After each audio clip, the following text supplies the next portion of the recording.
Topic है जिस पर हमेशा डिबेट होती है। क्यों? क्योंकि पॉलीमॉर्फिज्म को जब थ्योरी में बताया गया है तो बहुत क्लियर बातें नहीं बताई गई हैं। हर प्रोग्रामिंग लैंग्वेज जो ऑब्जेक्ट ओरिएंटेड को सपोर्ट करती है उसने अपने अपने हिसाब से पॉलीमॉर्फिज्म को डिफाइन कर लिया है।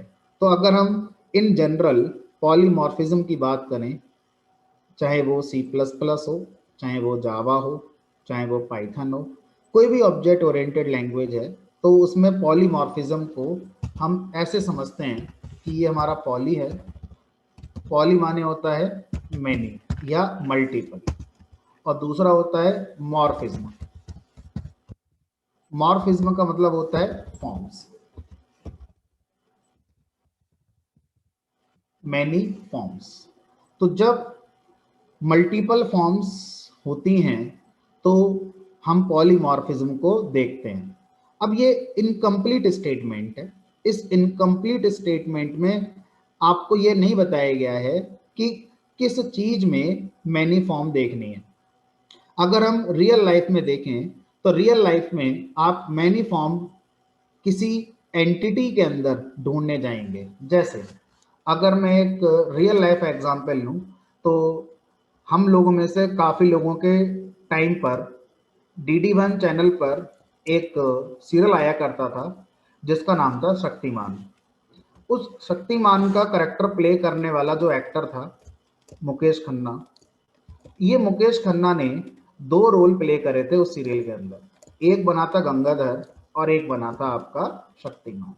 यानी कि मैं क्या बोलूँगा, उस सीरियल में जो मुकेश खन्ना है उसके अंदर पॉलीमॉर्फिज्म का फीचर है, क्योंकि इसकी एक फॉर्म क्या है कि ये हमारा गंगाधर बना हुआ है, और एक फॉर्म क्या बनी है, एक हमारी ये बनी है। जिन्होंने DD1 आज तक नहीं देखा उनके लिए क्रिश मूवी, क्रिश मूवी के अंदर भी तो आप ऐसा कह सकते हैं, यानी कि जो ऋतिक रोशन है, ऋतिक रोशन हमारा दो रोल प्ले कर रहा है।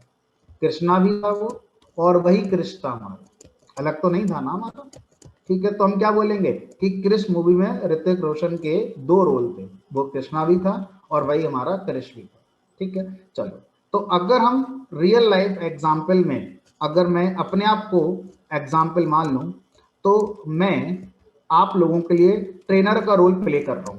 मैं आप लोगों के लिए ट्रेनर हूं, लेकिन इस दुनिया में जितने लोग हैं सबके लिए ट्रेनर नहीं हूं। जब मैं अपने घर पे जाऊंगा तो किसी के लिए हस्बैंड हूं, किसी के लिए फादर हूं, किसी के लिए सन भी हूं।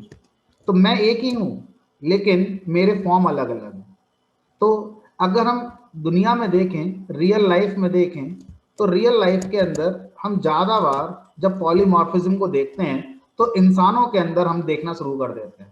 इंसानों के अंदर हम लोग पॉलीमॉर्फिज्म को देखना शुरू कर देते हैं। ठीक है, तो किसी भी अगर एक एंटिटी, अब मैं थोड़ा जनरल वर्ड बोलता हूँ रादर देन ह्यूमन, मैं एंटिटी बोल देता हूँ, वो कुछ भी हो सकता है।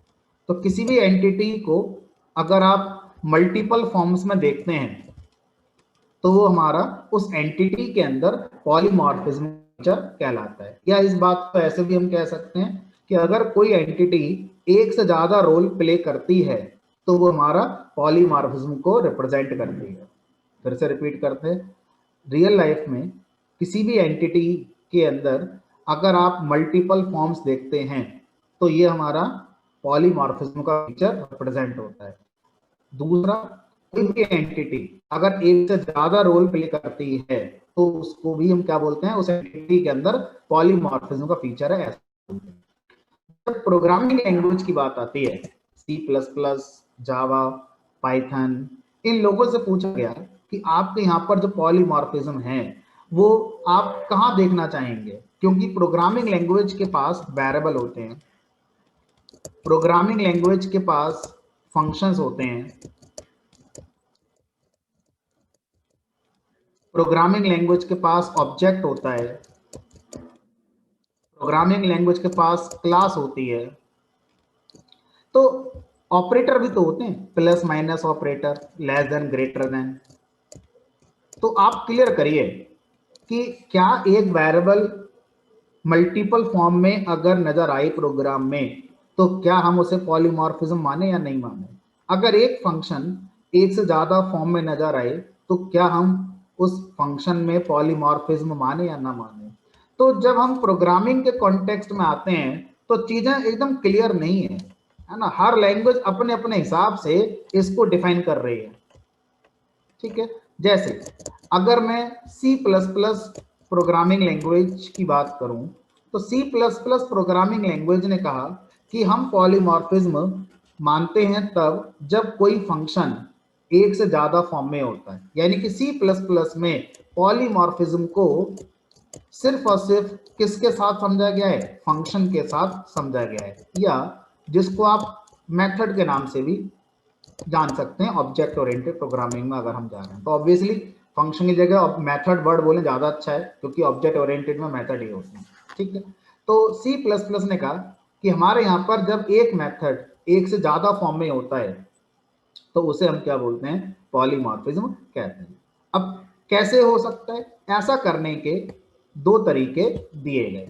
एक तरीका दिया गया मेथड ओवरलोडिंग, मेथड ओवरलोडिंग, और एक तरीका दिया गया मेथड ओवरराइडिंग। ये दो तरीके ऐसे होते हैं जिससे आप एक मेथड को एक से ज्यादा फॉर्म में लिख सकते हैं, ठीक है। फॉर एग्जाम्पल अगर हम C++ में ओवरलोडिंग का एग्जाम्पल लें तो आपने एक मेथड बनाया void add, और ये दो इंटीजर को ऐड कर रहा है, मान लीजिए integer i comma integer j।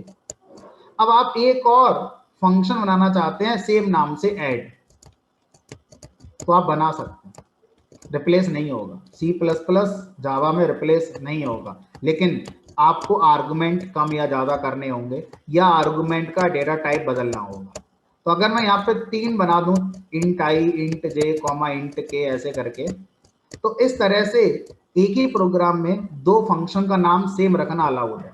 तो हम ये कहेंगे C++ की नजरों से कि ये पॉलीमॉर्फिज्म है, क्योंकि एक मेथड के दो फॉर्म है। पहली फॉर्म में वो दो इंटीजर को जोड़ रहा है, दूसरी फॉर्म में वो 3 इंटीजर को जोड़ रहा है या दो फ्लोट को जोड़ रहा है। तो ये इस कॉन्सेप्ट को C++ में पॉलीमॉर्फिज्म के नाम से जाना गया। दूसरा ओवरराइडिंग, ओवरराइडिंग वही जो हमने अभी पढ़ा है, पेरेंट क्लास के अंदर किसी मेथड की एक फॉर्म का होना और उसी मेथड की दूसरी फॉर्म का होना उसकी चाइल्ड क्लास में, दैट इज मेथड ओवरराइडिंग। अब पाइथन से जब पूछा गया तो पाइथन ने कहा देखो हमारे यहाँ पर ये तो सपोर्ट होता नहीं है, आप एक प्रोग्राम में सेम नेम के दो फंक्शन तो नहीं बना सकते, जैसे ही बनाते हैं वैसे ही वो रिप्लेस हो जाते हैं, ये दोनों एक साथ कभी नहीं चलेंगे। तो ये वाला पोर्शन तो पाइथन में बचा नहीं है। अब रह गया ये वाला पोर्शन।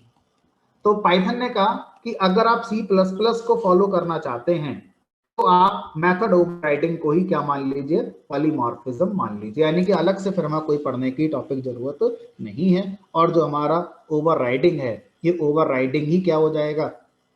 पॉलीमॉर्फिज्म को रिप्रेजेंट करेगा, ठीक है। अब C++ ने एक कॉन्सेप्ट और ऐड किया, वो क्या किया? हमारे यहाँ पर ऑपरेटर की भी एक से ज्यादा फॉर्म होती है। मतलब अगर आप प्लस की बात करते हैं तो इसका मतलब हमेशा अर्थमेटिक एडिशन नहीं होगा, ये अर्थमेटिक एडिशन के अलावा कुछ और भी कर सकता है। यानी कि प्लस ऑपरेटर की एक से ज्यादा फॉर्म है, ये एक से ज्यादा रोल प्ले कर रहा है। आप प्लस के थ्रू दो न्यूमेरिक वैल्यू का अर्थमेटिक एडिशन करा सकते हैं और प्लस के थ्रू आप दो स्ट्रिंग का कॉन्कैटिनेशन करा सकते हैं। आप बताइए आप किसका क्या कराना चाहते हैं? तो ऐसा अलाउड है C++ लैंग्वेज में।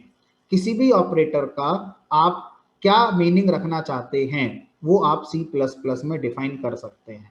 तो ये ऑपरेटर अपना डेटा टाइप के अकॉर्डिंग अपना मीनिंग दे सकता है। अगर इंटीजर टाइप पर चल रहा है तो मैं ऐड करूंगा न्यूमेरिक वाला, स्ट्रिंग पे चल रहा हूं तो मैं कॉन्कैट कर दूंगा, किसी तीसरे पे चल रहा हूं तो मैं कुछ और भी कर सकता हूं, है ना। ये आपको बताना पड़ेगा।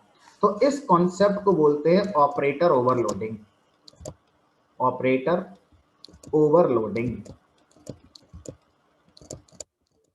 पाइथन से पूछा गया कि आपके यहाँ पर मेथड ओवरलोडिंग तो अलाउड नहीं है, ध्यान रखना, मेथड ओवरलोडिंग तो अलाउड नहीं है, लेकिन ऑपरेटर ओवरलोडिंग ये अलाउड है। पाइथन ने आंसर दिया यस, हमारे यहाँ पर ऑपरेटर ओवरलोडिंग अलाउड है।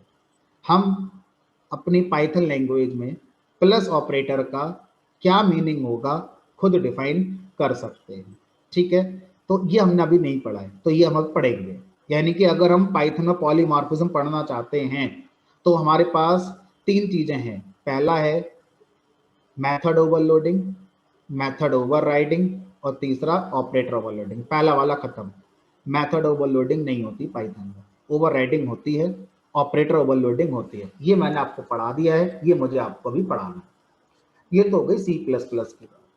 अब बात आती है जावा की। जावा से पूछा गया कि भाई आप पॉलीमॉर्फिज्म को कैसे समझाएंगे, आप भी तो ऑब्जेक्ट ओरिएंटेड हो।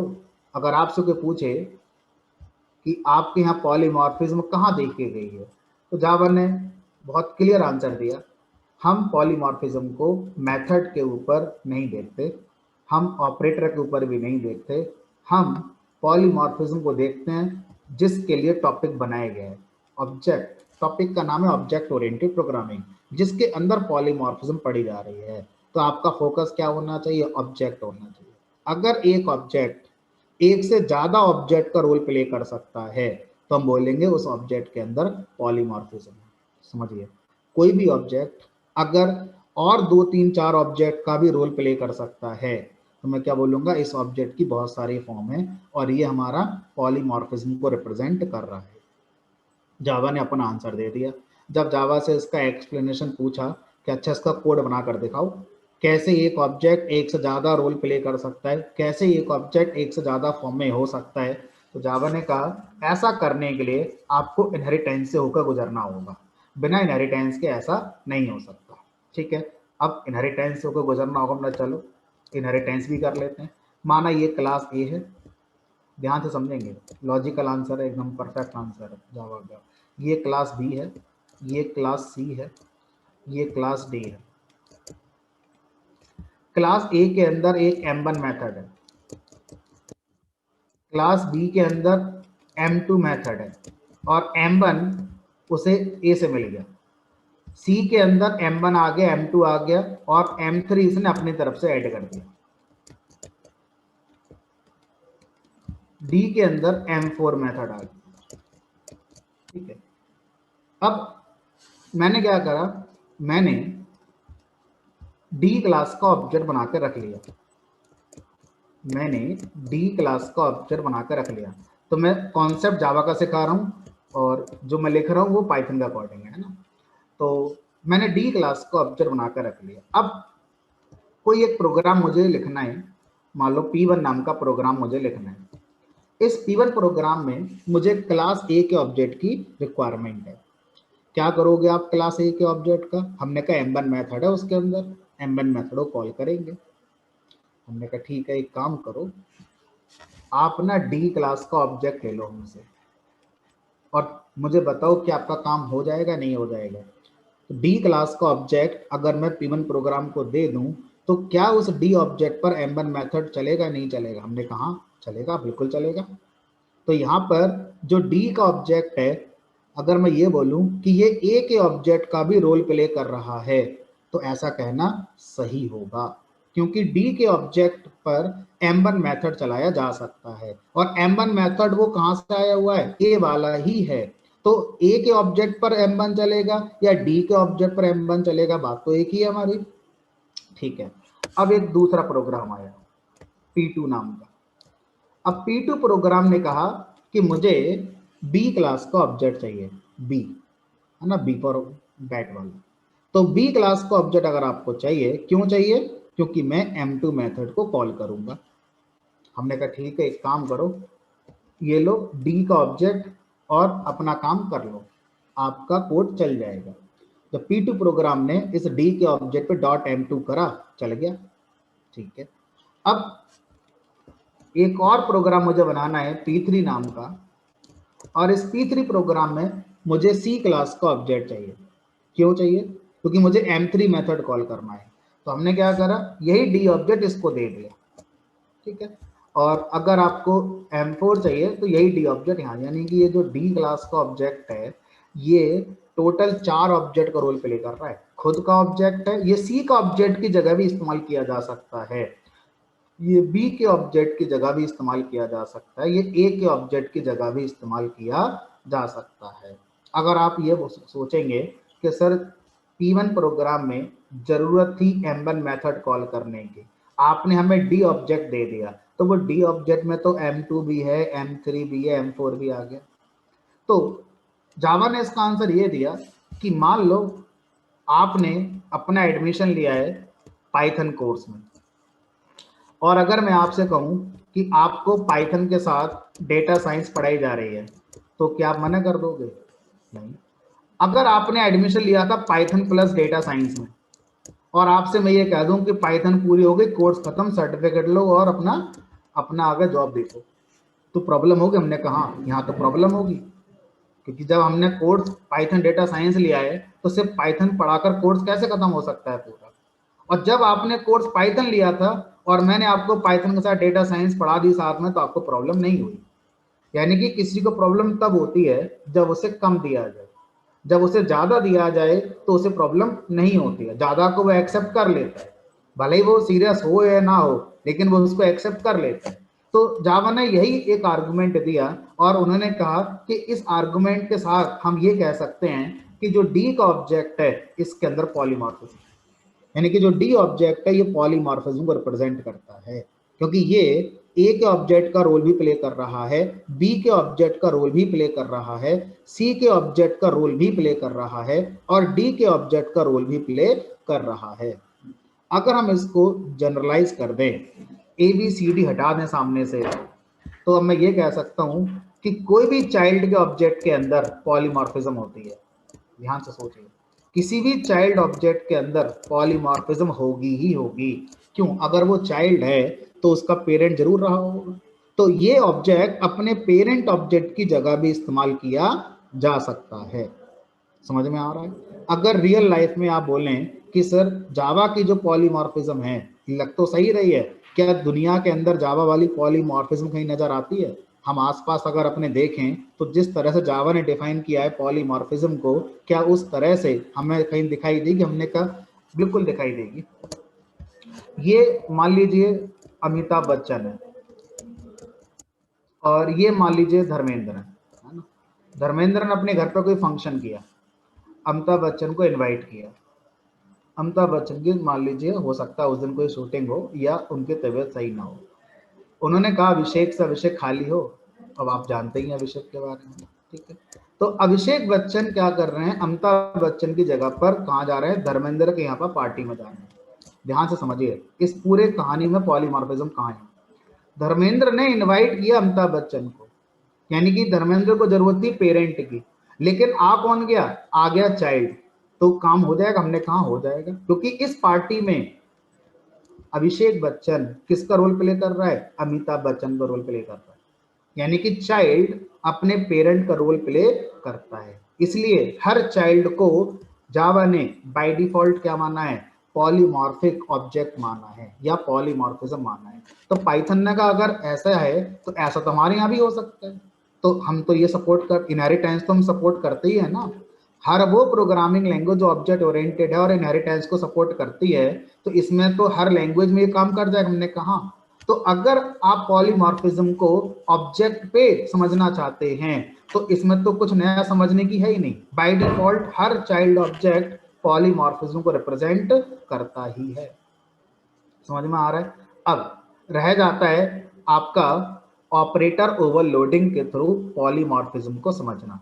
तो मेथड ओवरराइडिंग मैंने आपको पढ़ा दी, पॉलीमॉर्फिज्म में भी आप इसको इंक्लूड कर सकते हैं।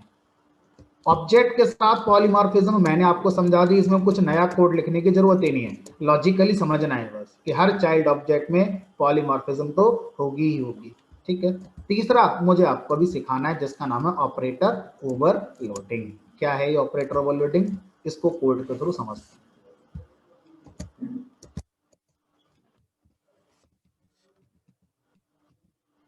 तो ऑपरेटर ओवरलोडिंग को समझाने के लिए मैं कुछ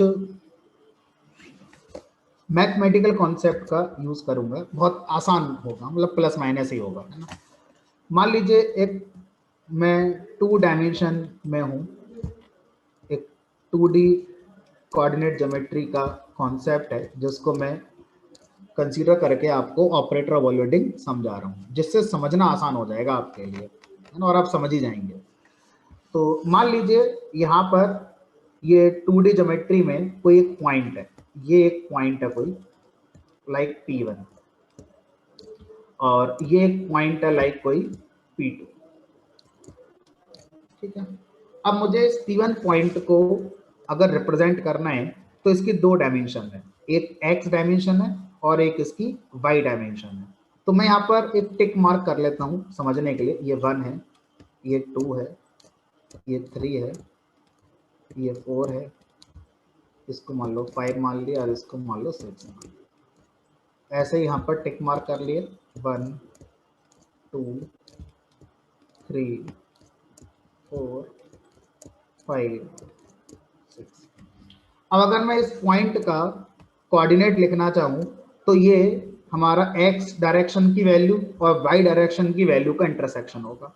तो ये इस पॉइंट पर x डायरेक्शन में हम 2 टाइम्स आगे बढ़े हैं, कॉमा, और y पर हम लोग 5 टाइम्स में हैं, 2,5 इस P1 पॉइंट का कोऑर्डिनेट हो गया। इस पॉइंट का कोऑर्डिनेट हो जाएगा आपका 6, मान लीजिए 3। तो अब मुझे क्या करना है, सबसे पहले तो मुझे पाइथन में एक ऐसा डेटा टाइप चाहिए जो इस 2D ज्योमेट्री को प्रोग्राम में दिखा पाए, या मुझे एक ऐसा वेरिएबल क्रिएट करना है जिसका नाम मैं P1 रखूंगा। इस P1 वेरिएबल में दो वैल्यू आ जाए। तो अगर आप एक इंटीजर को फोकस करेंगे तो आप यहाँ पर ऐसे लिखेंगे 2, तो एक बार में एक वैल्यू आएगी। लेकिन अगर आप लिस्ट, टपल, सेट इन पर फोकस करेंगे तो शायद आप एक बार में एक से ज़्यादा वैल्यू को स्टोर कर सकते हैं। तो मैंने यहाँ पे 2,5 कर दिया। तो मैं क्या कर रहा हूँ, इस P1 पॉइंट को कोड में रिप्रेजेंट करने के लिए टपल का यूज़ कर रहा हूँ, और टपल हमें ऐसा करने देगी क्योंकि टपल में जितनी चाहे उतनी वैल्यूज आ सकती है। तो यानी कि टपल में 3D 4D 5D को भी रिप्रेजेंट कर सकते हो आप। अब P2 पॉइंट को भी मैंने एक टपल से रिप्रेजेंट कर दिया, और यहाँ मैंने कर दिया मान लीजिए 6,3। अब मैंने पाइथन से कहा कि पाइथन, अगर हम इस कॉन्सेप्ट को रिप्रेजेंट कर रहे हैं तो आपका टपल दो ही वैल्यू को एक्सेप्ट करे एग्जैक्टली, 2 से कम आने पर भी एरर दे दे और 2 से ज्यादा आने पर भी एरर दे दे, क्योंकि इस 2D ज्योमेट्री में हर पॉइंट में 2 ही डायमेंशन पॉसिबल हैं, एक से काम नहीं चलेगा, 3 नहीं हो सकते। अगर हम इसको टपल के थ्रू रिप्रेजेंट करते हैं और किसी ने यहाँ पे कॉमा लगा के 6 कर दिया तो कोई एरर नहीं आएगी, क्योंकि टपल टपल है, आप उसका यूज कर रहे थे 2D ज्योमेट्री को रिप्रेजेंट करने के लिए। अगर मैं इस टपल में एक ही वैल्यू रख दूं तो कोई एरर नहीं आएगी। पाइथन से कहा गया, पाइथन हमें टपल नहीं चाहिए, हमें ऐसा डेटा टाइप दीजिए जिसमें एग्जैक्टली 2 ही वैल्यू आती हैं। पाइथन ने मना कर दिया, हमारे यहाँ पे ऐसा कोई डेटा टाइप नहीं है जिसमें इस रिक्वायरमेंट को पूरा किया जा सके कि इसमें 2 ही वैल्यू आए। क्यों? मान लो पाइथन ने आपकी रिक्वायरमेंट पूरी कर दी और एक नया टाइप बना दिया अगले वर्जन में, और उस टाइप में 2 ही वैल्यू अलाउड थी। अब आप कल को फिर पाइथन से बोलोगे यार इस बार ना 3D ज्योमेट्री में काम करना है, तो एक ऐसा टाइप बनाकर दे दो जिसमें सिर्फ 3 वैल्यू आ सकें, ना 3 से कम आए ना 3 से ज्यादा आए। तो ऐसे पाइथन कब तक बनाएगा, किस किस की सुनेगा? नहीं सुनेगा। उन्होंने 0 to n कॉन्सेप्ट को इंप्लीमेंट ऑलरेडी कर दिया है, लिस्ट है, टपल है, सेट, आप इनका यूज करिए। आप इसमें 0 वैल्यू रखेंगे तब भी चलेगा, n रखेंगे तब भी चलेगा, लेकिन आपको एक ऐसा टाइप ही चाहिए जो 2 वैल्यू ही स्टोर करेगा। पाइथन ने कहा ठीक है, एक काम करो अपना बना लो। यानी कि प्रोग्रामर को फैसिलिटी दी जा रही है कि अगर आपका ऐसा कॉन्सेप्ट है जो एग्जिस्टिंग टाइप जो पाइथन में पढ़ाए गए हैं उनसे वो फुलफिल नहीं हो रही है रिक्वायरमेंट आपकी, तो आप अपनी रिक्वायरमेंट के अकॉर्डिंग अपना टाइप भी बना सकते हैं। कैसे बनाए भी अपना टाइप? जो आज तक आप क्लास बनाते आ रहे हो ना, हर क्लास एक डेटा टाइप ही होती है। यानी कि क्लास को पढ़ने का दूसरा नजरिया यही होता है कि अगर मुझे अपने खुद के डेटा टाइप बनाने हैं तो आपको क्लास ही बनानी है। हर क्लास एक डेटा टाइप को रिप्रेजेंट करती है। अब देखो कितना आसान लगेगा आपको क्लास का कॉन्सेप्ट। मान लीजिए मुझे ये 2,5 को रिप्रेजेंट करना है ऐसे करके, तो मेरे ब्रेन में चल रहा है कि मैं एक क्लास बनाऊंगा और इस क्लास का नाम मैंने मान लो रख दिया रीडेबिलिटी के लिए पॉइंट 2D, मतलब ऐसी क्लास जो 2 डायमेंशन पॉइंट को रिप्रेजेंट करने वाला काम करेगी, इसलिए इसका नाम मैंने पॉइंट 2D कर दिया। ऐसा नहीं है, आप जो चाहे वो नाम रख सकते हैं। अब किसी भी क्लास में डेटा मेंबर होते हैं, किसी भी क्लास में मेथड होते हैं। अब मैं सोच रहा हूँ इस क्लास में डेटा मेंबर कहाँ से आएंगे, कितने आएंगे, है ना, तो कौन कौन से आएंगे। तो आप देखो इस पॉइंट 2D क्लास का जो ऑब्जेक्ट बनेगा वो कितनी वैल्यू कंटेन करना चाहता है। हमने कहा दो, एक एक्स एक्सिस की और एक वाई एक्सिस की। तो इसका मतलब आपको एक हिंट मिल रहा है कि इस क्लास के अंदर दो डेटा मेंबर होने चाहिए। अब डेटा मेंबर कैसे बनाते हैं वो हमने सीखे हैं कंस्ट्रक्टर के थ्रू। हम किसी भी क्लास के अंदर डेटा मेंबर को ऐड कर सकते हैं। तो मैंने क्या करा, यहाँ लिख दिया डेफ इनिट सेल्फ और यहाँ पर एक्स वाई, और ये जो एक्स वाई है तो आर्गुमेंट है। जो हमारे पॉइंट क्लास के ऑब्जेक्ट बनेंगे उनके डेटा मेंबर में एक्स वाई होना चाहिए। तो self dot x equal to x, self dot y equal to y. अब अगर मुझे अपने पॉइंट क्लास के दो ऑब्जेक्ट बनाने तो ऐसे नहीं बनाऊंगा, कैसे बनाऊंगा, P1 इक्वल टू ऐसे ही लिखेंगे पॉइंट 2D। तो आप क्या कर रहे हो, पॉइंट 2D क्लास का ऑब्जेक्ट बना रहे हो, मतलब ये एक डेटा टाइप हो गया और P1 इस डेटा टाइप का एक वेरिएबल हो गया जो कि वास्तव में इस पॉइंट क्लास का ऑब्जेक्ट है। और इसमें मुझे दो वैल्यू पास करनी होंगी, मैंने पास कर दी 2,5। मेमोरी के अंदर एक P1 ऑब्जेक्ट बना है जो पॉइंट 2D टाइप का है जिसमें दो वैल्यू है 2,5, एक 2 और एक 5 है। एक और बनाओ, मैंने कर दिया P2 equal two point 2D और यहाँ कर दिया मैंने 6,3। अब आप इसमें 3 पास करके देखो, मना कर देगा, बोलेगा 3 अलाउड नहीं है इसमें। एक पास करके देखो, मना कर देगा, बोलेगा नहीं 2 ही चाहिए एग्जैक्ट। समझ में आ रहा है। तो अपनी रिक्वायरमेंट को फुलफिल करने के लिए आपने अपने खुद के डेटा टाइप बनाने हैं। खुद का डेटा टाइप बनाने का मतलब है खुद की क्लास बनानी है। ये बन गए आपके दो, P1 जो पॉइंट 2D ऑब्जेक्ट है, P2 जो पॉइंट 2D ऑब्जेक्ट है। अब मैं ये चाहता हूं कि इन दोनों पॉइंट का यूज करके मैं एक नया पॉइंट बनाऊं जो इन दोनों पॉइंट का सम रिप्रेजेंट करेगा। यानी कि एक P3 पॉइंट बनाओ जिसकी कोऑर्डिनेट वैल्यू P1 का एक्स कोऑर्डिनेट प्लस P2 का एक्स कोऑर्डिनेट, कॉमा P1 का वाई कोऑर्डिनेट प्लस P2 का वाई कोऑर्डिनेट, यानी कि 2 + 6 8, 8 नाम से आप एक नया पॉइंट इन दोनों को सम करके बनाना चाहते हैं। तो आपने ज्यादा नहीं सोचा, आपने बस P1 + P2 लिख दिया। तो अब मैंने आपसे पूछा कि भाई ये बताओ, अगर I = 10 और J = 20 है तो I + J आप जानते हैं। अगर मैं यहाँ पर I = हाई कर दूं और J = हेलो कर दूं तो भी आप जानते हैं कि I + J का मतलब क्या होगा। यहाँ पर प्लस दो ऐसे वेरिएबल पे चल रहा है जिनका टाइप इंटीजर है, यहाँ पर प्लस दो ऐसे वेरिएबल पे चल रहा है जिनका टाइप स्ट्रिंग है, यहाँ पर प्लस दो ऐसे वेरिएबल पे चल रहा है जिनका टाइप पॉइंट 2D है। अब यहां तो हम जानते हैं अर्थमेटिक हो जाएगा, यहां कॉन्कैटिनेशन हो जाएगा। पाइथन से पूछा गया कि आपने प्लस ऑपरेटर का है और आप कैसे कंट्रोल करते हो कि अगर इंटीजर होगा तो एडिशन चलेगा, स्ट्रिंग होगा तो ये, क्या आपने इफ एल्स लगा रखा है कि अपने बैक एंड में कहीं if I and J this type की है तो ये कर देंगे, एल्स ये कर देंगे। पाइथन का नहीं, हमने ऐसा कुछ नहीं किया हुआ है। प्लस ऑपरेटर का लॉजिक पाइथन ने लिखा हुआ है एक क्लास के अंदर, और उस क्लास का नाम वही है जिस क्लास के ये दो ऑब्जेक्ट है। ये इंट क्लास का ऑब्जेक्ट है, ये इंट जो इंट नाम की क्लास है, इस इंट क्लास के अंदर एक मेथड है फ्रेंड, उस मेथड के अंदर क्या लिखा हुआ है, लॉजिक लिखा हुआ है कैसे हमारा प्लस काम करता है। जब कभी दो इंटीजर के ऑब्जेक्ट बनते हैं तो यहाँ पर आई एक इंटीजर ऑब्जेक्ट को रिप्रेजेंट कर रहा है, जे एक और इंटीजर ऑब्जेक्ट रिप्रेजेंट कर रहा है। तो ये जो प्लस है ये क्या करेगा, ये पाइथन कहाँ सर्च करता है, इनकी क्लास में, यानी कि इंट क्लास जो पाइथन की लाइब्रेरी में होगी उसमें लिखा होगा कि जब भी दो इंटीजर पे प्लस चलेगा तो क्या करना है, इस मेथड में लिख दिया गया।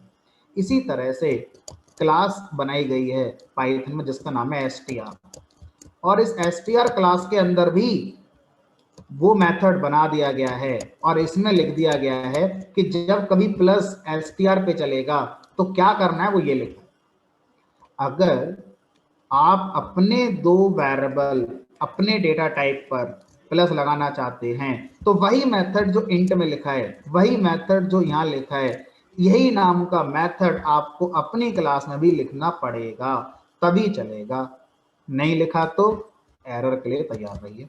मैं इसको अगर रन कराऊंगा तो एरर आ जाएगा, टाइप एरर। एरर को पढ़ेंगे ध्यान से।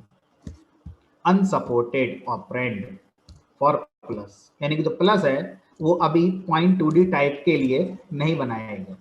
कौन बनाएगा इसे, पाइथन बनाएगा? हमने कहा नहीं, पाइथन ने थोड़ी बनाया डेटा टाइप ये वाला .2d, आपने बनाया। तो आपकी रेस्पॉन्सिबिलिटी है कि इस .2d के ऑब्जेक्ट पर जितने भी ऑपरेटर यूज होंगे, plus minus less than greater than equal to not equal to logical bitwise, जितने ऑपरेटर पाइथन में होते हैं हर ऑपरेटर को ओवरलोड करिए। ओवरलोड का मतलब होता है हर ऑपरेटर की डेफिनेशन आप दीजिए, ठीक है। तो अब पाइथन से जब पूछा गया तो उसने आंसर दिया। एक मेथड है जिसका नाम है double underscore add double underscore, और इस मेथड में दो आर्गुमेंट होते हैं, एक सेल्फ आर्गुमेंट होता है और एक अदर आर्गुमेंट होता है, करेंगे डिस्कस। ये मेथड आपकी .2d क्लास में अगर है तो इस .2d क्लास के दो ऑब्जेक्ट पर प्लस ऑपरेटर यूज कर सकते हैं, यानी कि प्लस ऑपरेटर का जो लॉजिक है वो पाइथन के अंदर इस मेथड में लिखा गया है। ये मेथड कहाँ लिखा गया है, हर उस क्लास में लिखा गया है जिस क्लास के ऑब्जेक्ट पर प्लस को आप यूज कर सकते हैं।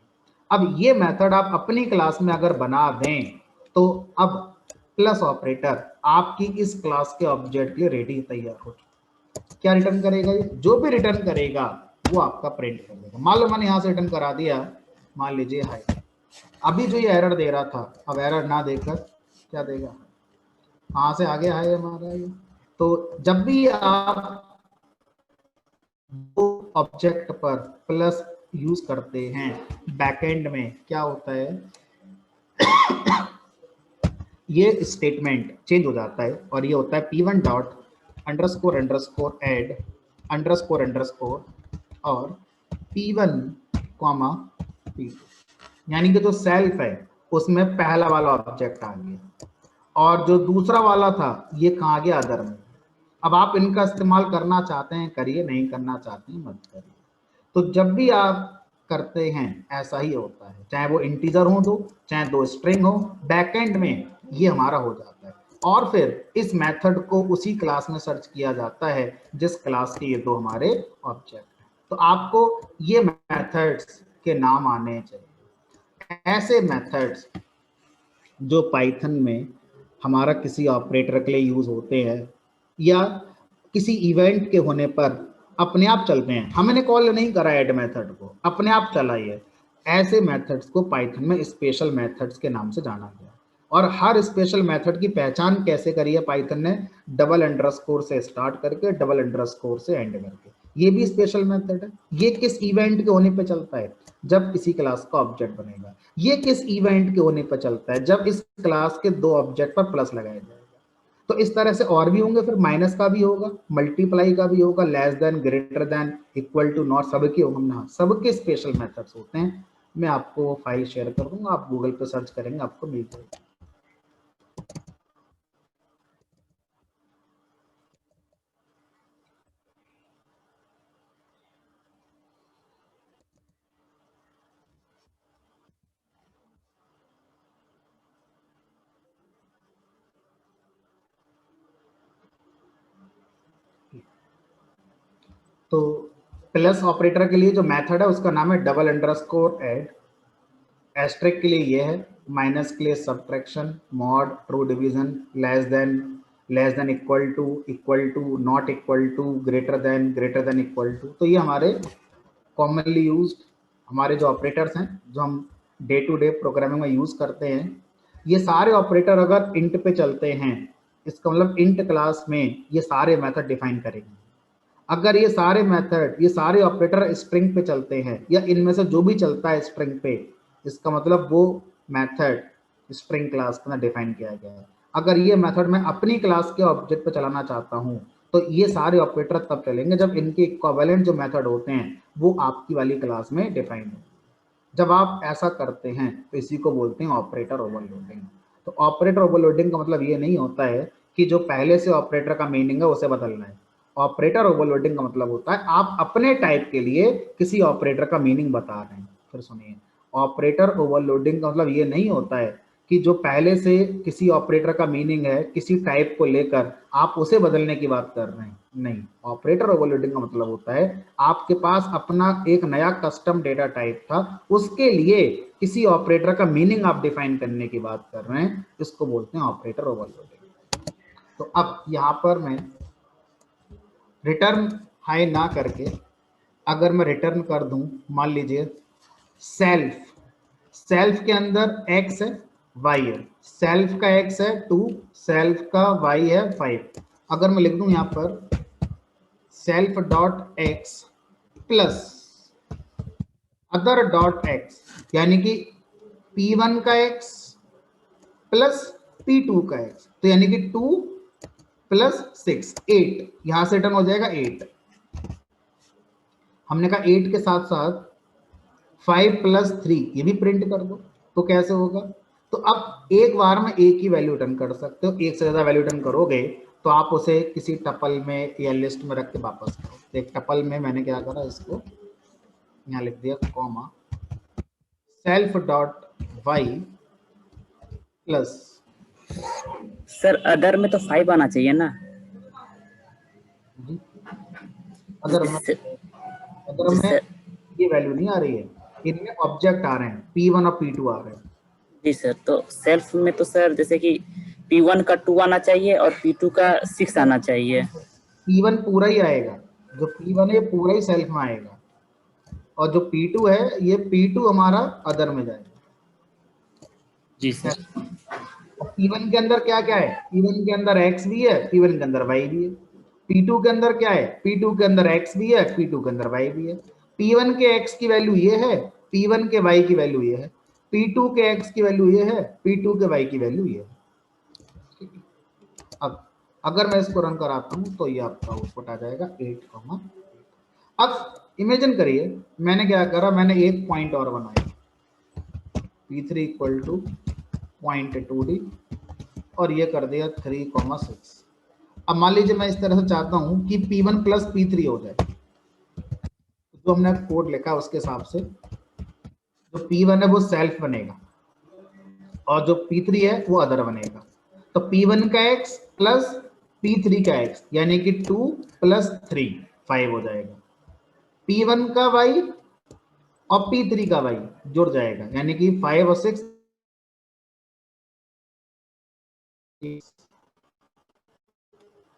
देखो सामने वाले को आपने इसका अगर मैं backend code dot underscore underscore add underscore underscore P1 comma P, तो सामने वाले को आप जब प्लस बताते हैं तो आप उसी हिसाब से लिख रहे हैं, लेकिन आप जो चाहे वो कर सकते हैं, माना थोड़ी है। आप लॉजिक लिखने वाले हैं, आप दुनिया को बता रहे हैं इनको प्लस कर दो, लेकिन लॉजिक में आप इनकी वैल्यू को माइनस कर दे रहे हैं, क्योंकि आप मेथड लिखने वाले हैं, प्लस का लॉजिक लिखने वाले आप हैं। आप जो लिख देंगे वो हो जाएगा। तो जैसा आप सामने वाले को रिप्रेजेंट कर रहे हैं वैसा ही बैकएंड में लॉजिक भी होना चाहिए। ठीक है, तो इस कॉन्सेप्ट को बोलते हैं ऑपरेटर ओवरलोडिंग। अपने डेटा टाइप के लिए किसी ऑपरेटर का डेफिनेशन देना इज द कॉन्सेप्ट।